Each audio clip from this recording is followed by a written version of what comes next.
ஆண்டவரும் உலக இரட்சகருமாகிய இயேசு கிறிஸ்துவின் நாமத்தினாலே மேசியா ஐபிஏ ஊழியர்கள் மூலமாக உங்களுக்கு வாழ்த்துதலை தெரிவித்துக் கொள்கிறோம்.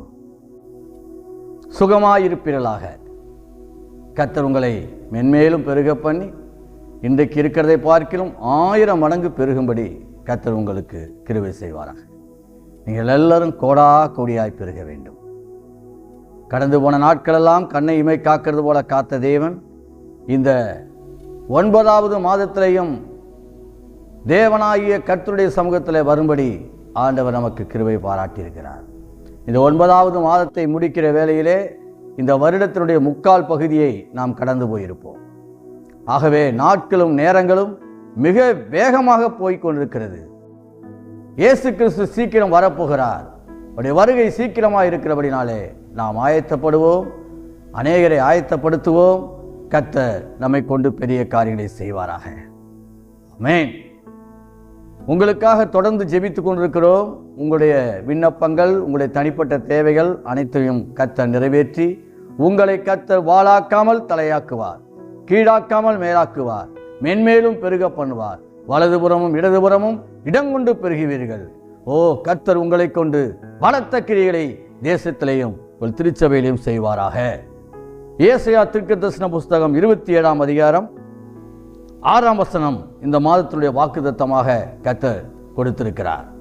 யாக்கோபு வேர் பற்றி இஸ்ரவேல் பூத்து காய்த்து உலகத்தை பல நாள் நிரப்பும் நாட்கள் வரும். அல்லேலூயா.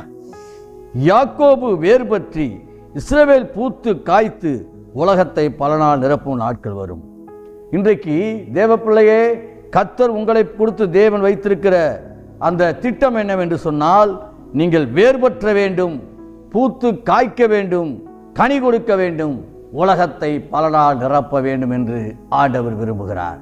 நம்முடைய ஆண்டவர் எப்பொழுதுமே நாம் பெருக வேண்டும், நாம் வளர வேண்டும், செழிக்க வேண்டும், மேன்மையாயிருக்க வேண்டும் என்றுதான் அவர் நம்மை குறித்து ஒரு பெரிய திட்டத்தை வைத்திருக்கிறார். யாக்கோபை குறித்து பார்க்கும் பொழுது அவர் ஈசாக்குடைய பிள்ளையாக இருந்தாலும் மூத்த மகனாக அவன் பிறக்காத நிமித்தமாக அவனுக்குள்ளே ஒரு தாக்கம், அவனுக்குள்ளே ஒரு வாஞ்சை, நான் எப்படியாகிலும் தேவனுடைய ஆசீர்வாதத்தை பெற வேண்டும், இரட்டிப்பான நன்மையை பெற வேண்டும், தேவனோடு போராடி அவர் வைத்திருக்கிற ஆசீர்வாதங்களை பெற வேண்டும் என்று சொல்லி ஒரு வாஞ்சையும் ஒரு விருப்பம் உள்ள ஒரு மனிதனாய் காணப்பட்டார்.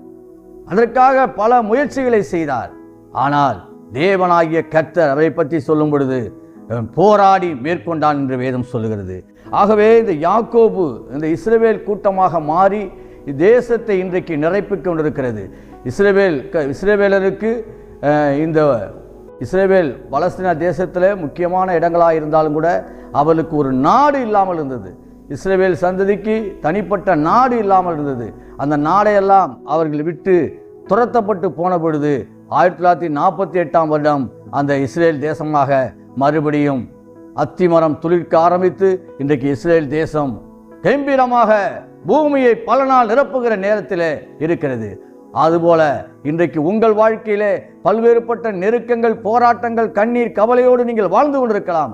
ஆண்டவர் உங்களை குறித்து ஒரு தனிமரம் போல் இருக்கிறேனே, பட்டமரம் போல் இருக்கிறேனே, என் வாழ்க்கையிலே ஒரு நிம்மதி, ஒரு வாழ்க்கையிலே ஒரு சந்தோஷம், என்னுடைய வாழ்க்கையிலே எத்தனையோ நன்மைகளுக்காக நான் காத்திருந்தும் அவை கிடைக்காத ஒரு சூழ்நிலைகள், இப்படிப்பட்ட நிலைமையில் நான் இருக்கிறேன் என்று சொல்லி அங்கலாய்த்து புலம்பிக் கொண்டிருக்கிற உங்களை பார்த்து கர்த்தர் சொல்கிறார், உங்களை ஆண்டவர் வேர்பற்ற செய்ய போகிறார், உங்கள் குடும்பத்தை வேர்பற்ற செய்ய போகிறார், உங்கள் பிள்ளைகளை வேர்பற்ற செய்ய போகிறார், உங்கள் சபையை வேர்பற்ற செய்ய போகிறார். உங்களை கொண்டு தேவன் பலத்த கிரியைகளை செய்ய போகிறார். யாக்கோபு வேர் பற்றி என்று சொல்லக்கூடிய அந்த இடத்துல உங்கள் பெயரை போற்று நீங்கள் சொல்லலாம், நான் வேறு பற்றுவேன், நான் செழிப்பேன், நான் வளருவேன், நான் பெருகுவேன், என் தேவன் என்னை ஆசீர்வதிப்பார், நான் கோடா கோடியாக பெருகுவேன், 1000 மடங்கு பெருகுவேன், ஓ ஹல்லேலூயா 100 மடங்கு பெருகுவேன் என்று சொல்லி விசுவாச வார்த்தைகளை நீங்கள் இந்த மாதம் முழுவதும் நேரம் கிடைக்கும் பொழுதெல்லாம் சொல்லிக் கொண்டிருக்கும் பொழுது இந்த வாக்குத்தத்தங்கள் உங்கள் வாழ்க்கையை அலங்கரிக்கக்கூடியதாக இருக்கிறது. பாருங்கள், யாக்கோபு வேர் பற்றி ஒரு மரத்தை வைக்கிறோன்னா அது வேறுபற்ற வேண்டும். அந்த மரம், அந்த வேர்கள், அந்த நிலத்தினுடைய தன்மைகளே அது வேரூன்றி அது உள்ளே நன்றாக அதில் இருக்கக்கூடிய தன்மைகள், அதற்குடைய சத்துக்களை எடுத்துக்கொண்டு அது வளர்ந்து நாளுக்கு நாள் அது வளரும் பொழுதுதான் அது ஏற்ற வேளையிலே கனி கொடுக்கக்கூடியதாக இருக்கும். இன்றைக்கு எனக்கு அன்பான தேவனுடைய பிள்ளைகளே, நீங்களும் நானும் தேவனுக்குள்ளே வேறு கொள்ள வேண்டும், தேவனுக்குள்ளே ஸ்திரப்பட வேண்டும். வசனத்தின் மூலமாக, வார்த்தையின் மூலமாக, தேவனோடு நெருங்குகிற ஜெபத்தின் மூலமாக, ஆராதனை மூலமாக அவரோடு கூட வேறு கொள்ள வேண்டும். நான் ஒரு குரோட்டன்ஸ் வளர்த்தேன். இந்த குரோட்டன்ஸுக்கு அப்பப்பொழுது தண்ணியெல்லாம் பாய்ச்சி அது நல்லா வளர்ந்துக்கிட்டு இருந்துச்சு. ஆனால் கொஞ்ச நாள் பார்க்குறேன், தண்ணி ஊற்றுறோம், எல்லாம் பண்ணுறோம், அது வளரவே இல்லை. என்ன அது அப்படின்னு சொல்லி பார்க்கும் பொழுது அது கொஞ்ச நாள் அது பட்டும் போயிடுச்சு. இது என்னன்னு சொல்லிட்டு நான் அதை கவனிக்கும் பொழுது, அதை குரோட்டன்ஸ் எடுத்து பார்க்கும் பொழுது அந்த வேறு பகுதிகளிலே எறும்பு அந்த வேறு பகுதியெல்லாம் அரித்து அது ஜீவனை எடுத்து விட்டது. அது மேலும் வளர முடியாமல் போய்விட்டது. உங்கள் ஆவிக்குரிய ஜீவியத்திலே, உங்கள் உள்ளான மனுஷனுக்குள்ளே ஆவிக்குரிய காரியங்களிலே நீங்கள் முன்னேற விடாதபடிக்கு அந்த வேறு பகுதியை, மனசாட்சி என்கிற பகுதியை, ஆழமான இருதய பகுதியை அல்லது பிசாசானவன் அவ்வப்பொழுது தாக்கி நீங்கள் தேவனோடு நெருங்க விடாதபடிக்கு, தேவனோடு முன்னேறி செல்ல முடியாதபடிக்கு பிசாசானவன் பல காரியங்களை செய்யலாம். ஆனால் எனக்கு அன்பான தேவனுடைய பிள்ளைகளே, நீங்கள் வேறுபற்ற வேண்டும், நீங்கள் நன்றாக ஆழமாக வேறுவிட வேண்டும். வசனம் சொல்லுகிறது பாருங்கள், நீங்கள் வேறுபற்ற வேண்டும். 2 ராஜாக்கள் 19ஆம் அதிகாரத்திலே யூதா வம்சத்தாரில் தப்பி மீந்திருக்கிறவர்கள் மறுபடியும் கீழே வேர்பற்றி மேலே கனி கொடுப்பார்கள். ஹல்லேலூயா. ஒருவேளை நீங்கள் பின்மாற்றமாய் போயிருந்திருக்கலாம், தேவனை சரியாமல் தேடாமல் போயிருந்திருக்கலாம், நீங்கள் ஆண்டவருக்கு கொடுக்க வேண்டிய நேரத்தை கொடுக்காத நிமித்தமாக உங்கள் வாழ்க்கை ஒரு பாலைவனம் போல போயிருந்திருக்கலாம். ஆண்டவர் சொல்லுகிறார், யூதா வம்சத்தாரில் தப்பி மீந்திருக்கிறவர்களை மறுபடியும் கீழே வேர்பற்றும்படி செய்கிறார், மேலே கனி கொடுக்கும்படி கர்த்தர் செய்கிறார். ஹல்லேலூயா. எனக்கு அன்பான தேவனுடைய பிள்ளைகளே, கீழே நல்ல வேர் போனாதான் அது நல்ல நிலத்தில் இருக்கக்கூடிய இந்த மினரல்ஸ், அங்கே இருக்கக்கூடிய சுண்ணாம்பு சத்து, இந்த நிலத்தில் இருக்கக்கூடிய எல்லா தாதுக்கள், தாது உப்பு எல்லாவற்றையும் அது எடுத்துக்கொண்டு நல்ல பலனை அது கொடுக்கும், நல்ல கனியை இது கொடுக்கும், நல்ல பூக்களை கொடுக்கும், நல்ல பிஞ்சுகளை கொடுக்கும். அப்படி இல்லாத பட்சத்தில் அது வறட்டு மரமாக, கனி கொடுக்காத மரமாக அது மாறிவிடும் அல்லவா? இன்றைக்கு உங்களுடைய ஆவிக்குரிய ஜீவியம் எப்படி இருக்கிறது? அனுதினம் தேவனோடு நெருங்கி ஜீவிக்கிறத நிலைமை எப்படி இருக்கிறது? வேதத்தை வாசிக்கிற தன்மை எப்படி இருக்கிறது? சாட்சி பகர்கிற நிலைமை எப்படி இருக்கிறது? தேவன் செய்த நன்மைகளை மற்றவர்களுக்கு சுவிசேஷமாய் அறிவிக்கக்கூடிய காரியங்கள் எப்படி இருக்கிறது என்று நீங்கள் யோசித்து பாருங்கள். தேவன் எத்தனை நன்மைகளை செய்திருக்கிறார். தூரமாய் போனாலும் கூட சமீபமாய் அவரை சேர்த்து சேர்த்து உங்களை வழிநடத்தி கொண்டு வந்திருக்கிறார் அல்லவா? கடந்த நாட்களிலே இது போன்ற புயல் வெள்ளங்களிலே பார்க்கும் பொழுது பெரிய பெரிய மரங்களெல்லாம் சாய்ந்து விடுகிறது. ஏன் என்று சொன்னால் அது சரியானபடி வேறுபற்றாத நிமித்தமாக ஜீவியம் நஷ்டப்பட்டு போய். ஆண்டவரே சொன்னால் பழைய பிரசங்கத்தில் சொல்லும் பொழுது, நான் சொல்லிய இந்த வார்த்தைகளின்படி கேட்டு அதன்படி நடக்கிறவன் கண்மலையின் மேல் அஸ்திவாரம் போடப்பட்ட புத்தி உள்ள மனுஷனுக்கு ஒப்பிடுவேன். பெருமழை வந்தது, பெருங்காற்று வீசினது, அது நீரோட்டம் அதன் மேல் மோதினது, ஆனாலும் அது நிலைத்தின்றது என்று சொன்னது போல உங்கள் வாழ்க்கையிலே கண்மலையாகிய கிறிஸ்துவின் மேலே உங்கள் அஸ்திவாரத்தை போட்டிருக்கிறீர்களா? ஜெபம் என்கிற வேத வாசிப்பு என்கிறதான நிலைமையில நீங்கள் இருக்கிறீர்களா? நீங்கள் அனுதினம் உங்கள் குடும்பத்திலே ஜெபம் செய்கிறீர்களா? சாட்சி உள்ள ஒரு வாழ்க்கை வாழ்கிறீர்களா? அப்படியானால் தேவன் உங்கள் வாழ்க்கையை ஸ்திரப்படுத்துவார். கொலோசியர் 2ஆம் அதிகாரம் 6ஆம் வசனம், ஆகையால் நீங்கள் கர்த்தராகி கிறிஸ்து இயேசுவை ஏற்றுக்கொண்டபடியே அவருக்குள் வேறு கொண்டவர்களாகவும் அவர் மேல் கட்டப்பட்டவர்களாகவும் அவருக்குள் நடந்து கொண்டு. பாருங்க, நீங்க யாருக்குள் கட்டப்பட வேண்டும்?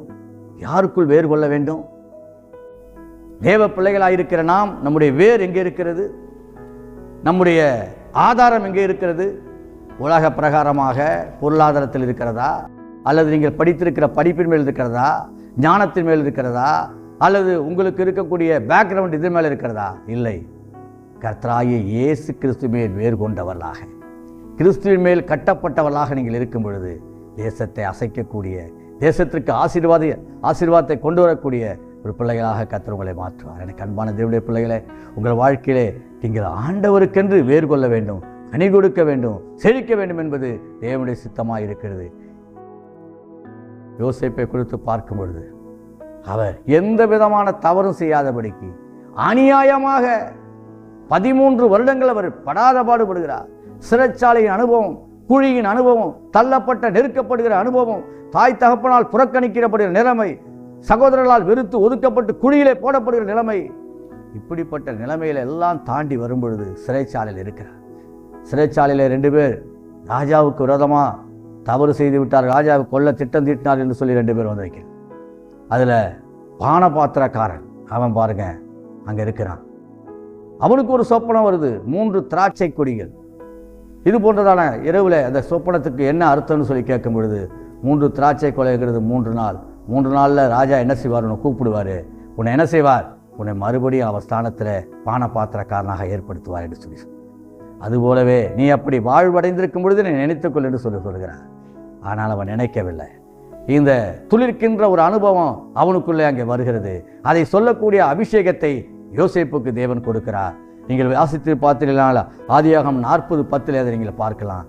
அதே போல என் தேவனாகிய கர்த்தர் உங்கள் வாழ்க்கையை மறுபடியும் துளிர்க்க செய்ய போகிறார். உங்கள் வாழ்க்கையை மறுபடியும் கட்டப் போகிறார். உங்கள் வாழ்க்கையை ஆண்டவர் மென்மேலும் அநேகருக்கு சாட்சியாக மாற்றப் போகிறார். இவன் ஒளிந்து போனான், அழிந்து போனான், அவ்வளவுதான் இவன் வாழ்க்கை என்று சொல்லி பல பேர் உங்களை பற்றி சொல்லியிருக்கலாம். ஆண்டவர் மறுபடியும் உங்கள் வாழ்க்கையை துளிர்க்க பண்ண போகும். உங்கள் சுகவாழ்வு துளிர்க்க போகிறது. உங்கள் பிள்ளைகளுடைய சுகவாழ்வு துளிர்க்க போகிறது. படித்திருக்கிற பிள்ளைகளுக்கு நல்ல வேலை வாய்ப்பை கொடுக்கிறார். நல்ல கோர்ட்டு கேஸில் உங்களுக்கு நல்ல சாதகமான பதில் வரப்போகிறது. குடும்ப வாழ்க்கையில் இருக்கிற கஷ்டங்களெல்லாம் மாறப்போகிறது. கர்த்தர் பெரிய காரியங்களை இந்த மாதத்தில் செய்ய போகிறார். தேவன் உங்களை ஆசீர்வதிக்க போகிறார். மறுபடியும் நீங்கள் சொல்லிக்கொண்டே இருங்கள், நான் வேறுபற்றுவேன், நான் பூத்து காய்த்து குலுங்குவேன், நான் உலகத்தை பலனால் நிரப்புவேன், கர்த்தருக்காக சாட்சியாக வாழ்வேன், கர்த்தருக்காக இந்த உலகத்தில் தேவனுக்காக நான் செய்யக்கூடிய காரியங்கள் பெரியவைகளாக இருக்க போகிறது என்று சொல்லி நீங்கள் ஆண்டுடைய சமூகத்தில் காத்திருப்பீர்களானால் கர்த்தர் இந்த மாதம் முழுவதும் உங்களை ஆசீர்வதிப்பார். God bless you. கர்த்தர் உங்களை ஆசீர்வதிப்பார். உங்களுக்காக ஜெபிக்கிறேன். அன்பின் பரலோக பிதாவே, பரலோகத்தின் தேவனே, இந்த நல்ல வேலைக்காக நன்றி செலுத்துகிறோம். கடந்து போன 8 மாதங்களாய் கண்ணை இமை காக்கிறது போல காத்த தேவன், இந்த 9வது மாதத்திலையும் தேவனாகிய கர்த்தர் எங்களுக்கு கொடுத்த நல்ல வார்த்தைகளுக்காக நன்றி. யாக்கோபு வேறுபற்றி இஸ்ரவேல் பூத்து காய்த்து உலகத்தை பல நாள் நிரப்பும் நாட்கள் வரும் என்று சொன்னது போல நாங்கள் பூத்து காய்த்து ஆண்டவரை வேறுபற்றி ஆண்டவரே தேசத்தை அசைக்கக்கூடிய, தேசத்துக்கு ஆசீர்வாதமாக இருக்கக்கூடிய ஒரு வாழ்க்கை எங்களுக்கு தரப்போறதற்காக நன்றி. எங்கள் வாழ்க்கையில் வரக்கூடிய நன்மைகள் ஆசீர்வாதங்கள் எல்லாம் தடையில்லாதபடி கர்த்தர் தரப்போறதற்காக நன்றி செலுத்துகிறோம். பிள்ளைகளுடைய படிப்பு காரியங்களை கர்த்தர் பொறுப்பெடுக்க போறதற்காக நன்றி செலுத்துகிறோம். ஆண்டவரே எங்களுக்கு விரோதமாக எழும்பியிருக்கிறதான எல்லா சத்துருக்களையும் கர்த்தர் அகற்றி போட போறதற்காக நன்றி செலுத்துகிறோம். மேலும் ஆண்டவரே ஸ்தோத்திரம், கோர்ட் கேஸு வீடு போன்றதான காரியங்களில் அப்பா வழக்கோடு இருந்து கொண்டிருக்கிறோம். இந்த வழக்குகள் எல்லாவற்றையும் கர்த்தர் மாற்றி எங்களுக்கு ஜெயத்தை தரப்போறதற்காக நன்றி செலுத்துகிறோம். ஆண்டவரே அநேக நேரங்களிலே சரீரத்தில் வேதனைகளையா, வயிற்று வலி, கால்வலி, மூட்டு வலி, நெஞ்சு வலி, தலைவலி, ஒற்றை தலைவலி, காலையில் படுத்தா என்னால் எழுந்திருக்க முடியல. இந்த சரீரத்தில் வேதனையை நான் அனுபவித்துக் கொண்டிருக்கிறேன். ஒவ்வொரு இரவும் எனக்கு நரகமாய் கழிகிறது. அப்படிப்பட்ட பலவீனங்களை என்னை தாக்குகிறது.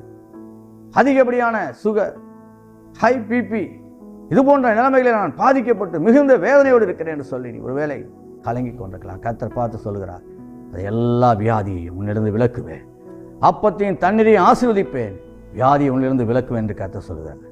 கர்த்தர் எல்லாருக்கும் கொடுத்த விடுதலைக்காக நன்றி ஆண்டவரே. அப்பாவுடைய சிறு பிள்ளைகளுடைய சரீரத்தை சிறு பிள்ளையுடைய மேனியைப் போல மாற்றினதுக்காக நன்றி செலுத்துகிறோம் ஆண்டவரே. அப்பா வாகனத்தில் போகும்பொழுதும் வரும்பொழுதும் தேவ பாதுகாப்பு உண்டாகட்டும் ஆண்டவரே. பல நாட்களாக ஒரு கம்பெனியில் வேலை செய்தோம், சரியான உயர்வு கிடைக்கலன்னு சொல்லி கலங்கி கொண்டிருக்கிற சகோதரிக்கு ஒரு அற்புதத்தை செய்யுங்க ஆண்டவரே. பல்வேறுபட்ட நிலைமைகளிலே அநேகரால் ஆண்டவரே ஸ்தோத்திரம் ஏச்சுக்கும் பேச்சுக்கும் ஆளானவர்களை கர்த்தர் கலியூர பண்ணுங்க ஆண்டவரே. படித்து கொண்டிருக்கிற பிள்ளைகளுக்கு ஏற்ற ஞானம் விசேஷித்த கிருபை உண்டாவதாக. தொடர்ந்து சபை வளரவில்லையே என்று சொல்லியிருக்கிற ஊழியக்காரருக்கு ஆண்டவர் இந்த வருஷத்தில் சபை வளர்ச்சியை கட்டளையிடுங்க ஆண்டவரே. சபை கட்ட முடியவில்லையே என்று சொல்லியிருக்கிறவர்களுக்கு சபையை கட்ட உதவி செய்யுங்க. எனக்கு ஒரு வீடு உள்ளே இல்லையே என்று சொல்லுகிறவர்களுக்கு நல்ல வீடு வாசலை ஏற்படுத்தி சுகமாய் தங்கி. ஐயா, பல வருடங்களாக திருமணம் ஆகி எனக்கு குழந்தை பாக்கியம் இல்லை, நான் மிகுந்த மனவேதனையில் இருக்கிறேன், பல பேர் பேசுகிற மடிவான வார்த்தைகள் என்னை கலங்குகிறது என்று சொல்லி கலங்கி கொண்டிருக்கிற சகோதரிக்கு கர்த்தர் ஏற்ற வேளையில் நல்ல ஆண் குழந்தையை கொடுத்து ஆசீர்வதி. கர்த்தர் அப்படி செய்ய போறதுக்காக நன்றி. தொடர்ந்து வழி நடத்துங்க. இயேசுவின் நாமத்தில் ஜெபிக்கிறோம் நல்ல பிதாவே. ஆமென், ஆமென், ஆமென். God bless you. கர்த்தர் உங்களை ஆசீர்வதிப்பார். உங்களுக்கு தேவன் செய்த நன்மைகளை எங்களுக்கு சாட்சியாக பகிர்ந்து கொள்ளுங்கள். நாங்கள் கர்த்தரை துதிப்பதற்கு ஏதுவாக இருக்கும். கர்த்தர் நல்லவர்.